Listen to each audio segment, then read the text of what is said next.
Welcome back to Building Character, where we figure out how to play as your favorite fictional characters in Dungeons & Dragons. Join the Patreon for these character sheets and a whole bunch more, and like and subscribe so you don't die in the first session next time you play.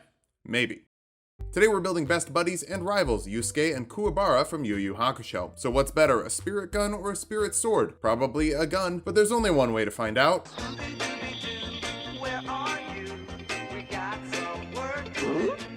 We'll start with Yusuke, since we should save the main character of the show for the end. It is called Kuwabara Show, after all. First, we need a spirit gun, ideally one we can shoot while screaming the name of it over and over again. Next will be a bruiser. When we run out of spirit gun blasts, we need to use our backup ammo, fists. Finally, we need street fighting techniques with cheap tactics to befuddle ancient warriors. For stats, we'll be using the standard point array from the player's handbook. Or for stats if you want, just keep your multi-classing minimums in mind. Strength will be number 1. If you're gonna beat demons up with your bare hands, you need some muscle. Charisma next. You need to be charming to be brought back to life, or I guess kind of a selfish brat, according to Koenma. I guess that's also charisma. Constitution after that. A lot of times you solve problems by getting beaten up until your problems get tired. Follow that up with dexterity. You wear a t-shirt and jeans. That's not heavy armor. Wisdom is a bit low. It's not like you're imperceptive. We just need other stuff more, and we'll dump intelligence. The humans of Yu Yu Hakusho are not the sharpest tools in the shed. They just smash the bad guys' mouths. Yusuke is a human, but whoops, he got run over. Spoilers for the first 2 minutes of the show, so he's reborn. That gives you +2 to one stat and +1 to another. We'll go for strength and charisma to round them off. You get a deathless nature for advantage on checks against poisoning, resistance to poison damage, advantage on death saving throws, and you don't need to eat, drink, breathe, or sleep, and get the benefits of a long rest from staying still for 4 hours. It's a lot, but you earned it when you saved that kid. Knowledge from a past life lets you add a d6 to a skill check a number of times per day equal to your proficiency bonus. You're in middle school, and not very smart in middle school, so I'm pretty sure that knowledge is just like lifting stuff better sometimes. Speaking of your background, build your own for intimidation and deception. Call it the street tough background. You can also grab 2 more skills of your choice as a reborn. Go for sleight of hand and perception. Sleight of hand will help you be a tricky little devil, and perception will help you analyze fighting techniques. Speaking of fighting techniques, we'll kick things off as a fighter. You did battle with your bros before you died. I know we started as a reborn, but you can't change it later without your DM signing off on it, so you know, we're just gonna do it now. Grab athletics and acrobatics for your skills of choice for some cool physicality. Grab unarmed fighting for your fighting style so you can fight unarmed. Dealing 1d8 with 2 free hands or 1d6 with only 1. I reversed the order. Pretty wild, right? You can also deal a d4 of damage to a creature when you have them grappled once per day. Second one, let's deal 1d10 plus your fighter level as a bonus action once per short rest. That should help you take a hell of a beating from some demons. Second level fighters get action surge, letting you make 2 actions in 1 turn once per short rest. For now, that's just some big punchy combos, but eventually it'll be total villain blasting mastery. Blastery. Third level fighters can choose a martial archetype. Battle masters get to do cheap shots. I mean, maneuvers. Those use a pool of d8s called superiority die. Feigning attack lets you give yourself advantage on an attack as a bonus action, then you add a d8 of damage to the attack, pulling your punch to punch harder the second time. Grappling strike lets you grapple a creature you hit as a bonus action, adding your superiority die to the grapple check. You might be fighting the strongest spirit detective of all time, but do you think he's prepared for the power of a damp t-shirt? Pushing attack lets you add your superiority die to the damage of your attack, then force a strength saving throw on the creature, pushing them back 15 feet if they fail for that classic anime punch that blasts people away. You're also a student of war, giving you proficiency with a set of artisan's tools, and since you're the ancestor of the strongest demon of all time, calligraphy is the only way to get that power. Fourth level fighters get an ability score improvement. Let's bump up your strength modifier to punch harder. You're undefeated against Kuwabara, and he's pretty strong. You'll see that in about 10 minutes. Fifth level fighters get an extra attack, letting you make 2 attacks instead of 1 with your action, or up to 4 with an action surge. That's the same you can make with a flurry of blows for monk, which we're not doing because Yusuke's stats make more sense with a fighter. And something else. Something that's still 2 levels away. Sixth level fighters get another ability score improvement. Cap off your strength score to hit as hard as you possibly can, with your fists anyway. The spirit gun is really the thing that's going to hit the hardest, so we need to grab that. After you die, awaken the power of your divine soul, your holy solely sorcerer soul. Divine soul sorcerers get to learn cleric spells, and guiding bolt is the best spirit gun, firing a ranged spell attack that deals 4d6 radiant damage and gives the next person attacking that target advantage on their roll. That can even be you with an action surge. Blot out people's view with the spirit gun and then charge in with a punch. Since we're not monking, grab mage armor for 13 plus your dexterity in AC when you're not wearing armor, just giving you a little shield of spirit energy. For your cantrips, guidance and resistance, give a creature a d4 to add to ability checks or saving throws respectively. It's a little friendly advice from the leader of the team. Blade ward lets you give yourself resistance to bludgeoning, piercing, and slashing damage as an action, which works a little bit better with action surge if you want to be defensive and offensive at the same time. Dodging is usually a better option, but Yusuke is the type to brace to be punched in the face instead of dodging. True strike is bad, but it's a nice place to advocate for social justice and people respecting each other. Some people don't like that. That's fine though. I don't like them. I've been telling them to leave for over a year. But yeah, it's a bad cantrip. A better way to make sure that you hit is with favor to the gods. It lets you add 2d4 to a failed attack roll or saving throw once per short rest. It's basically basically the anime protagonist powers. Second level sorcerers get a font of magic with sorcery points they can use to recover spell slots, giving you a few more shots of your spirit gun per long rest. For this level spell, jump triples your jump distance for a minute. It's pretty simple, but it lets you jump good. Yusuke is good at jumping. Third level sorcerers get metamagic, letting you augment your spells with sorcery points in different ways. Empowered spell lets you reroll a number of damage die on a spell equal to your charisma modifier, making sure that your spirit gun is supercharged. If you'd rather just shoot it fast, quicken spell lets you cast a spell as a bonus action that normally takes an action, but you can't use it to guiding bolt twice in a round. Just use a guiding bolt, then punch twice, then punch 2 more times with an action surge. That's a cool combo. You also learn second level spells like enhance ability to give a creature advantage on skill checks of a certain type for an hour, depending on your concentration. It's a spell I kind of give to people when I don't know what else to give them. I just want bigger spirit guns with second level slots. But if you choose strength, it also doubles their carrying capacity. If you choose dexterity, they don't take falling damage from heights of 20 feet or less. And if you choose constitution, they get 2d6 temporary HP. All of those are pretty in character. Yusuke is pretty great at the physical stuff. Fourth level sorcerers get an ability score improvement. We've got strength as a fighter, so we'll grab charisma for more spiritual energy as a sorcerer. To sense spiritual energy, cast detect evil and good, so you can sense aberrations, celestials, fiends, fae, and undead within 30 feet of you, which should cover just about everything you're fighting as long as there aren't any evil humans. For those, you might need a power upgrade from Kuwabara, so become a warlock at the Spirit Detective Agency, which is probably an undead pact. That'll give you a form of dread, making you immune to frightening, giving you 1d10 plus your warlock level and temporary HP, and you can force a wisdom saving throw on a creature you hit with an attack, frightening them if they fail. Sometimes your power can be intimidating, especially if you mix your spirit power and demon power together for a supercharged spirit gun you can really spam, like Eldritch Blast, which fires 3 beams at this point that deal 1d10 force damage each with a ranged spell attack. Using it with quicken spell and action surge is pretty fantastic. Hey, that's what we did with Cyclops. Wait, Yusuke is really weirdly similar to Cyclops, just shooting the beams out of his fingers instead of his eyes. That's cool. Sword Burst forces a dexterity saving throw on creatures within 5 feet of you, dealing 3d6 force damage to those that fail. It's supposed to be spectral swords, but I think it works fine for a spirit punch. For your first level spells, Expeditious Retreat lets you dash for 10 minutes as a bonus action, pair it with jump, and you've got the monk mobility without any dips to monk. Almost. It's actually still a little less mobility. False Life gives you 1d4 plus 4 temporary HP, letting you take another hit without dying. Without dying again, I guess. Since we're multi-classing Sorcerer and Warlock, quick explanation on how your slots work. You just get extra slots from Warlock that you would get if you didn't multi-class. Also, your Warlock slots recover on short rests, letting you burn them down for sorcery points if you want. It's the kind of cheesy, silly, busted thing, but you're an ancestral demon who got spirit powers. That's pretty cheesy and silly and busted. Second level Warlocks get invocations, little buffs from working for Kuwabara. Agonizing Blast lets you add your charisma modifier to the damage of your Eldritch Blast attacks, and Repelling Blast lets you push creatures 10 feet back when you shoot them. With all those action surges and quickened spells, you can blast someone all the way across the map. For this level spell, Protection from Evil and Good gives the creatures from Detect Evil and Good disadvantage on attack rolls against a creature, and they can't charm, possess, or frighten the person you chose. It's a decent way to keep yourself from getting hit, since we're not really investing in your AC, even though you definitely have the strength and proficiency to use heavy armor, so if you want to do that at home,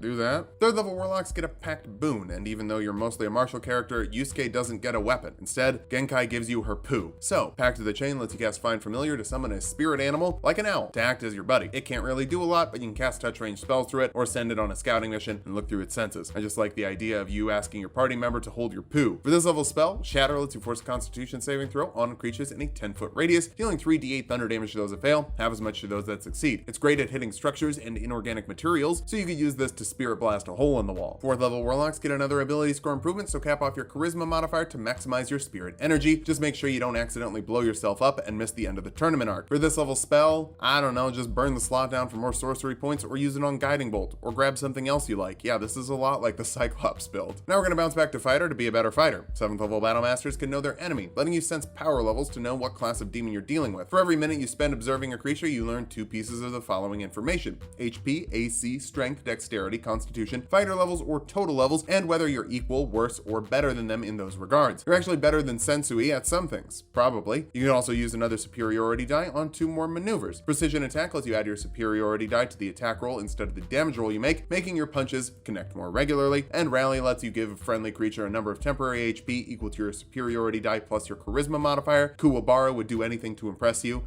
like a friend would, like a just a very good friend would. 8th level fighters get another ability score improvement, round up your constitution and start investing in dexterity for better AC so you don't have to take quite as many hits. 9th level fighters get indomitable, letting you reroll a failed saving throw once for short rest. It even works on death saving throws, probably because you're good buddies with Kuwabara. He's not exactly going to take you to the afterlife early. 10th level battle masters get improved combat superiority, bumping your superiority die up to a d10 and giving you 2 more maneuvers. Goading attack forces a wisdom saving throw on a creature. Failing that, they'll have disadvantage on attacks against anyone but you, drawing focus from your teammates. Almost every Yu Yu Hakusho fight is one-on-one. Maybe try that in D&D. You need to have a bunch of players who are cool missing out on combat. It's worth a shot though, I think it could be fun with the right group. 11th level fighters get another extra attack, letting you make 3 attacks with your action, or up to 6 with an action surge, letting you make a frantic combo of fists. But the spirit gun is probably better, since it would be shooting 8 beams with an action surge. Turns out blasting a ton of energy is better than punching, who could have guessed? Our capstone is the 12th level fighter for one last ability score improvement or a feat. We'll grab the resilient feat to round up our dexterity since it's odd, and to get proficiency with dexterity saving throws to avoid fireballs a little bit better. Now that we've hit level 20, let's figure out how viable this build is. First, Spirit Gun is good and Eldritch Blast is really good. Yours is especially good with Action Surge and Quicken Spell, letting you unload 12d10 plus 60 force damage in a single round, or around 120 with median rolls. Not only is your damage big though, unarmed attacks are the most consistent melee option, and Eldritch Blast as a cantrip lets you dish out some hurt without resources. Finally, you can recharge your resources really well. With refreshing Warlock slots on short rests, you can boil down for sorcery points. Taking a bit of a rest also recharges Second Wind and Action Surge. It's always great to take a nap. For weaknesses, your AC is pretty low if you're not wearing armor, somewhere around 15 with mage armor. You can wear armor though, that's just an easy fix, that's just a roleplay flex. You also invested more into brawling when you probably should have focused on spirit gunnery. It's just better than punching. Finally, Feeble Mind is going to hit your intelligence modifier hard and stop you from casting spirit guns. Thankfully, you're pretty good at punching. Really, the only thing you need is a tough best friend to go in first and waste your enemy's resources so you can go clean up. That's the main character's job though, obviously. You gotta make time! This is important!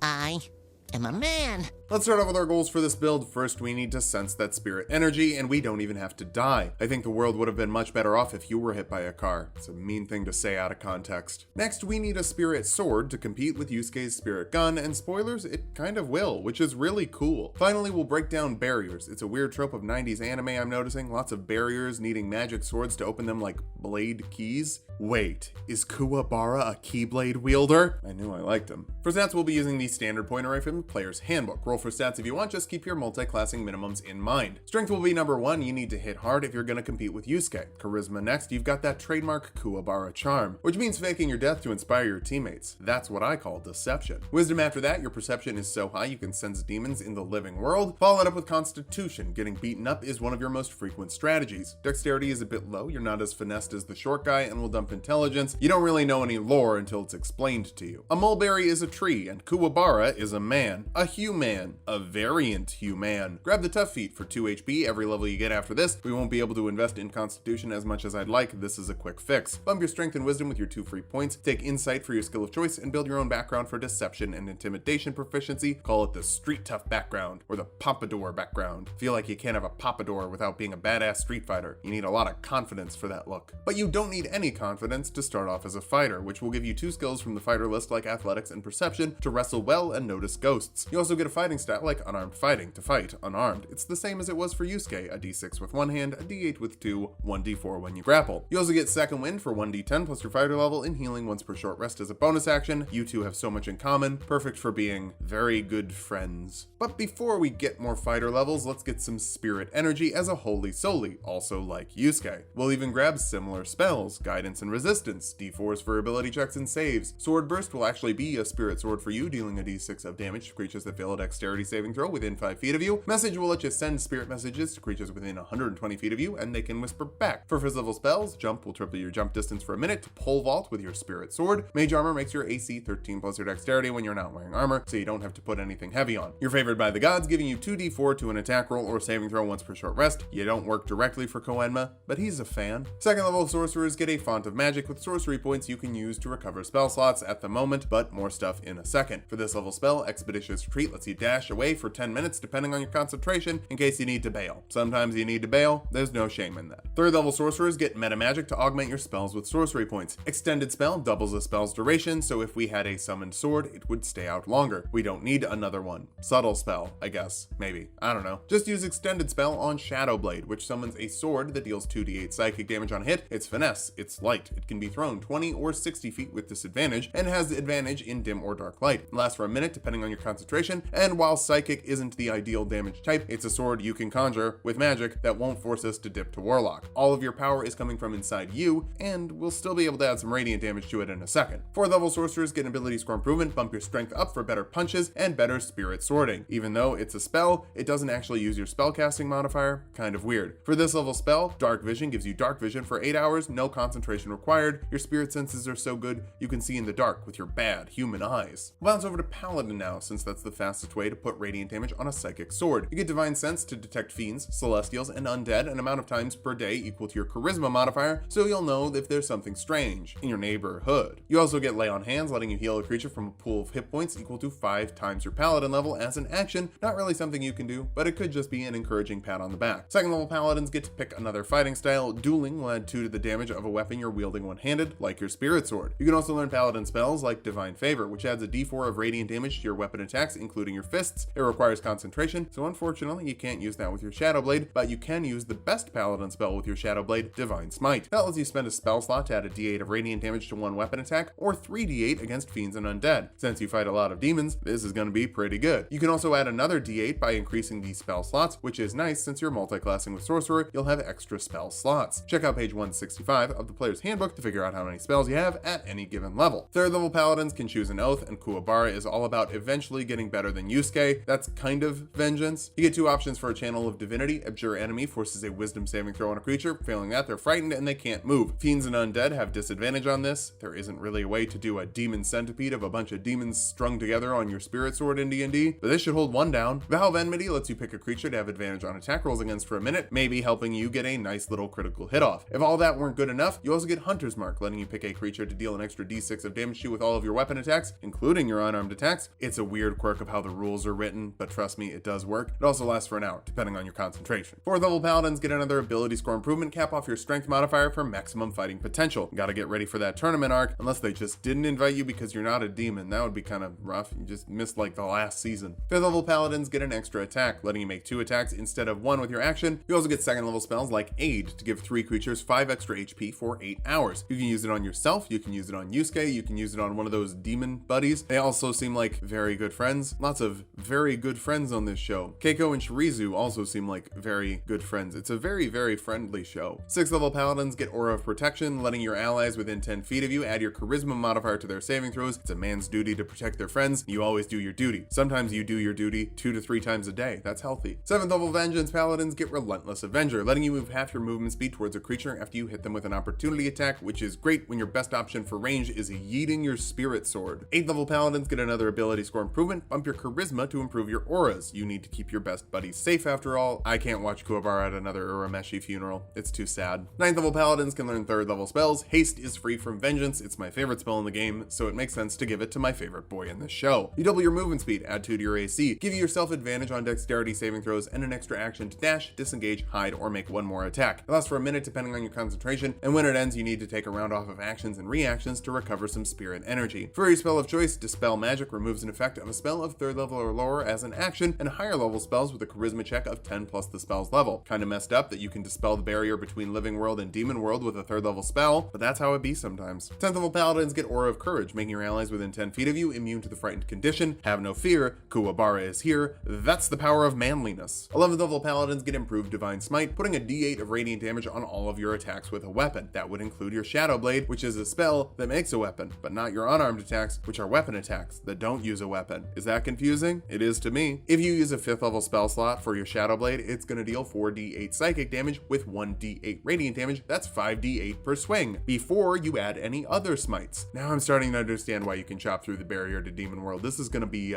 lots of damage. 12th level Paladins get another ability score improvement. Keep working that charisma modifier for better dimensional carving, although that's probably just going to make Gourmet want to eat you even more. We'll actually finish this off with a few more fighter levels. 2nd level fighters get Action Surge, letting you make 2 actions in 1 turn once per short rest. That means 4 attacks per round with your Spirit Sword. We'll save the damage calculation for the end. It's more fun there. 3rd level fighters can choose a martial archetype, and you're a little more straightforward than Yusuke, so we'll go for Champion, which gives you improved critical, letting you critically hit on a 19 or a 20. And since your attacks use a ton of dice, critical hits for you are are really nice. Our capstone is the 4th level fighter for 1 last ability score improvement, letting you cap off your charisma modifier for +5 to all of your saving throws and your friends' saving throws if you keep them close to you. Now that we've hit level 20, let's figure out how viable this build is. First, you can deal gigantic damage with your spirit sword. If you use a 5th level slot for your shadow blade, then action surge for 4 attacks per round and send out 4 max level smites, and that's 24 d8 radiant plus 16 d8 plus 28 psychic damage, or around 188 with median damage. Or you could hold out for a critical hit and just max smite for 1 hit that deals 20 d8 plus 7 damage. Or you could just save your spell slots for other stuff and enjoy that consistent 4d8 psychic plus 1d8 radiant damage you normally have with 2 attacks per round. But offense is only going to be one part of fighting, and you're also great at defense with +5 to all of your saving throws from your charisma and around 170 HP from the tough feat. For weaknesses, you don't have a lot of skills, so getting things done before a fight could be an issue. You also have limited ranged options. Throwing your sword is generally a bad idea. Finally, you got too many concentration spells and can only have 1 up at a time. You do have +12 to the saving throw though, so that's pretty good. Turns out, mixing Paladin and Sorcerer, good. Mixing Eldritch Blast and Sorcerer, also good. Putting Action Surge on both of those builds, yeah,